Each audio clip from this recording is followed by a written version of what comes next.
Deputy CM doctor Dinesh Sharma हमारे साथ जुड़ रहे हैं। स्वागत है डॉक्टर दिनेश शर्मा जी आपका जी उत्तर प्रदेश उत्तराखंड पर। मजदूरों पर हो रही राजनीति को लेकर मुख्यमंत्री योगी आदित्यनाथ ने कहा है कि मजदूरों पर राजनीति नहीं होनी चाहिए, लेकिन अखिलेश यादव ने कहा है कि केंद्र सरकार कब मजदूरों पर दया करेगी। आप क्या कहना चाहेंगे? आज कोरोना के ये संक्रमण काल में जिस प्रकार से उत्तर प्रदेश सरकार काम कर रही है, मैं समझता हूँ कि पूरे देश में इसकी लोग तारीफ कर रहे हैं। लेकिन कुछ लोग उत्तर प्रदेश में रह के और केवल सस्ती राजनीति के लिए उनके इस एक मानवतावादी दृष्टिकोण को भी कटघरे में खड़ा करने की कोशिश करते हैं।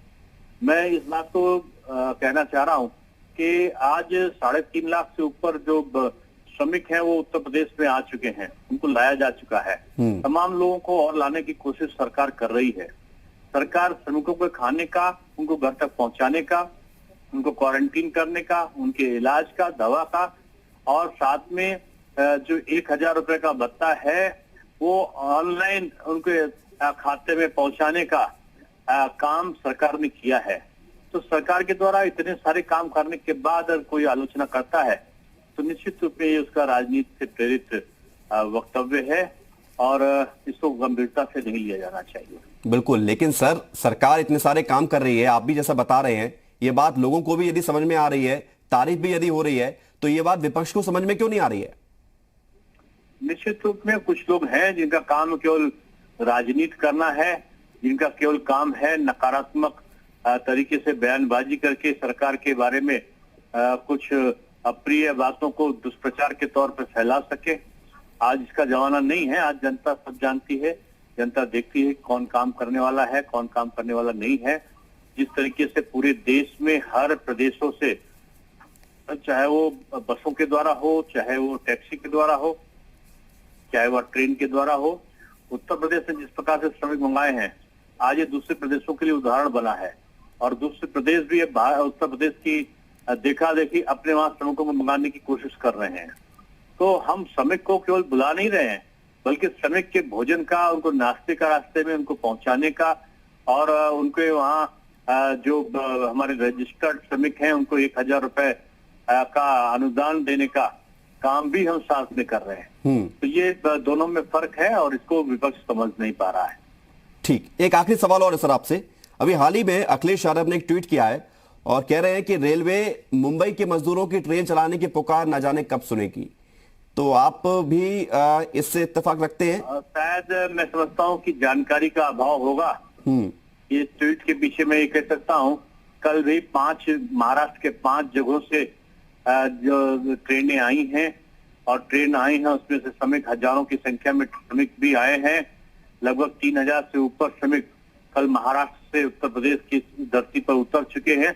उनको नाश्ता पानी भोजन आदि देने के बाद उनको उनके घरों तक पहुंचाने का काम सरकार ने किया है। वो तो ये भी कह रहे हैं ना कि बीजेपी सरकार के बंधन में आ गए सारे मजदूर। अब जाहिर सी बात है, जब हम उनको ला रहे हैं और उनके वैकल्पिक रोजगार देने की व्यवस्था पर हम विचार कर रहे हैं, तो ऐसे में दूसरों पे खलबली मचना स्वाभाविक है और अच्छे काम का जनता का सकारात्मक रुख देखते हुए अब दुष्प्रचार का रास्ता अपनाने की कोशिश की गई है। बिल्कुल, लेकिन सर आपको लगता है कि ऐसे समय में विपक्ष को राजनीति से ऊपर उठकर कुछ और सहायता करनी चाहिए या फिर विपक्ष का जो काम है वो अपनी तरह से निभा रहा है? आप स्वयं कह रहे हैं कि संक्रमण काल में जब देश विपदा में होता है, प्रदेश विपदा में होता है, तो शत्रुता का भाव राजनीतिक क्षेत्र में समाप्त हो जाता है और ऐसे में सरकार और विपक्ष एक दूसरे का पूरक बनकर काम किया करती है। लेकिन ये उत्तर प्रदेश का उदाहरण है जहां विपक्ष जो है वो सरकार को ही कटघरे में खड़ा करने का काम कर रही है।